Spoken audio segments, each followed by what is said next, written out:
अब कभी नहीं छूटेंगे आपके फेवरेट टीवी शोज ZEE5 के साथ बिल्कुल फ्री। और महाराज, हाँ, ऐसा कौन सा प्रेम गीत गा के आए हो वहाँ, तुम बताओ जरा, क्या बोल कर आए हो तुम?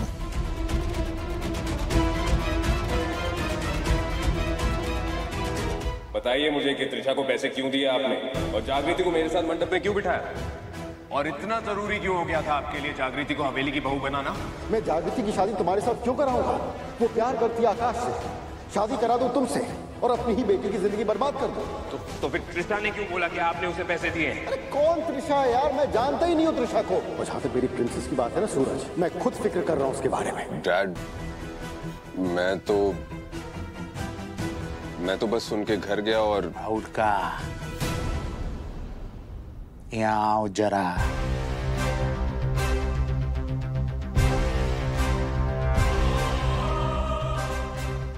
वहाँ शांति का झंडा गाड़ा है ना तुम?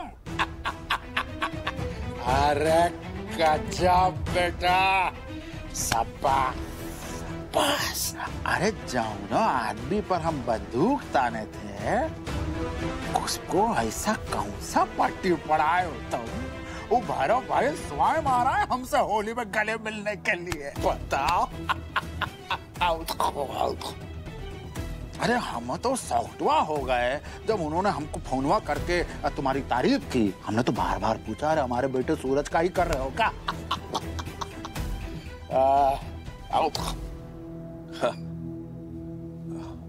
मेरे गुरु तो आप ही हैं डैड, आप ही से सीखा है सब। पर ऐसा सोचा नहीं था कि मिस्टर बहल डायरेक्टली आपको फोन ही कर देंगे। काहे नहीं करेंगे बेटा, नंबर है हमारा उनके पास। अरे वो जानता है कि इसमें उनका भी फायदा है। अरे बड़का उद्योगपति ऐसा ही नहीं बना है वो, जितना फायदा हमें उनसे है उतना ही फायदा उन्हें हमसे है। अरे राजनीति और व्यापार साझे की हांडी है, साथ साथ चलते हैं, साथ में पकाया जाता है दोनों को।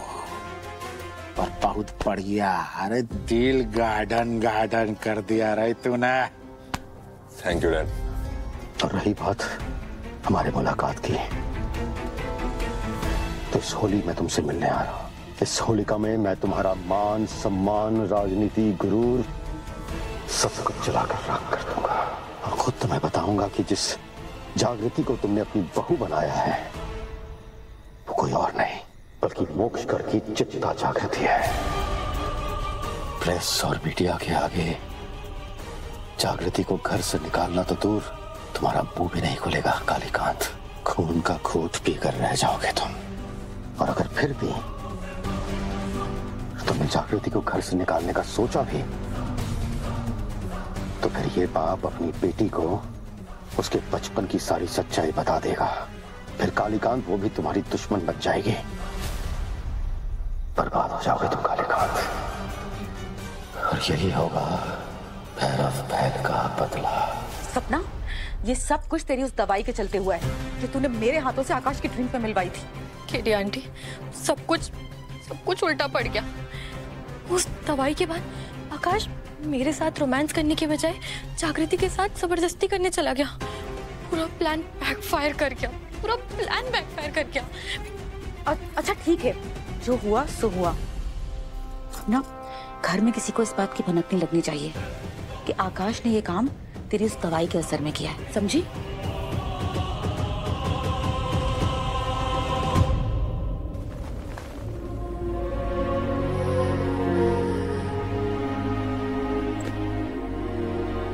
जागृति,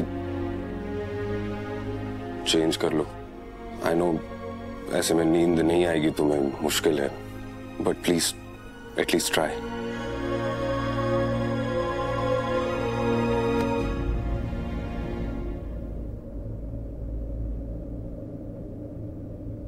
thank you Suraj, thank you मुझे बचाने के लिए। अगर तुम सही वक्त पर नहीं आते तो आज बहुत बुरा हो जाता मेरे साथ। बहुत गलत हो जाता मेरे साथ। हे जागृति, कुछ हुआ नहीं है, कुछ भी नहीं हुआ है। बस बस बस बोलने दो। मुझे लगता था कि तुम मुझसे नफरत करती, लेकिन आज जब वक्त आया तो तुम ही आए मुझे बचाने के लिए। Thank you so much. Come on, ऐसे कैसे कुछ होने देता अपनी वाइफ को?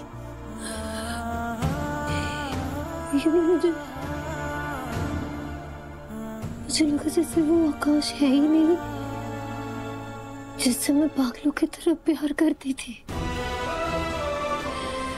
घिन आ रही है मुझे उससे। उसने सोचा भी कैसे मेरे साथ ऐसा कुछ करने के भी बारे में। मेरी नफरत के भी लायक नहीं है वो। मेरे लिए आज के बाद आकाश एग्जिस्ट ही नहीं करता। एग्जिस्ट ही नहीं करता वो। 1000 प्रॉब्लम्स हैं मुझे आकाश से, लेकिन मैंने कभी सपने में भी नहीं सोचा था कि आकाश ऐसा कुछ कर सकता है। जब पहली बार उसने तुम्हें धोखा दिया था तभी माफ नहीं करना चाहिए था उसे। क्यों माफ किया? अगर तब उसे माफ नहीं करती तो तुम दोनों करीब नहीं आते और ये सब कुछ होता ही नहीं।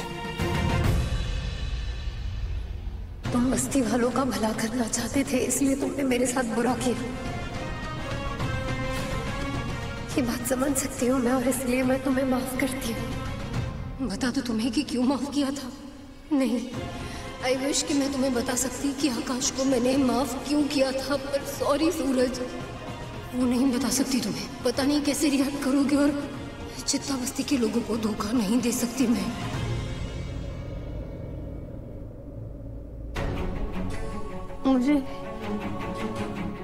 मुझे ना कुछ देर अकेले रहना है प्लीज।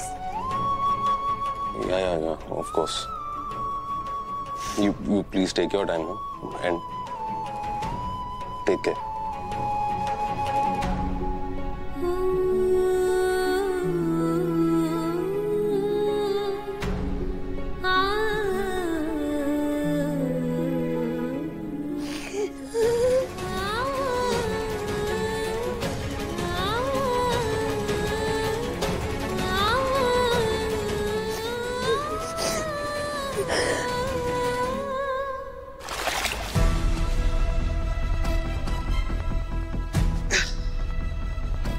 आकाश,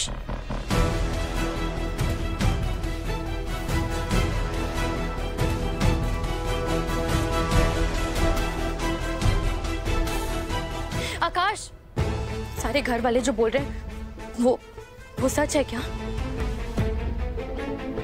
बोलो ना आकाश।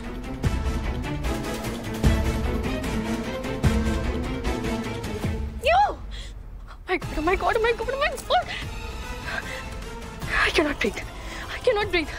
I need air.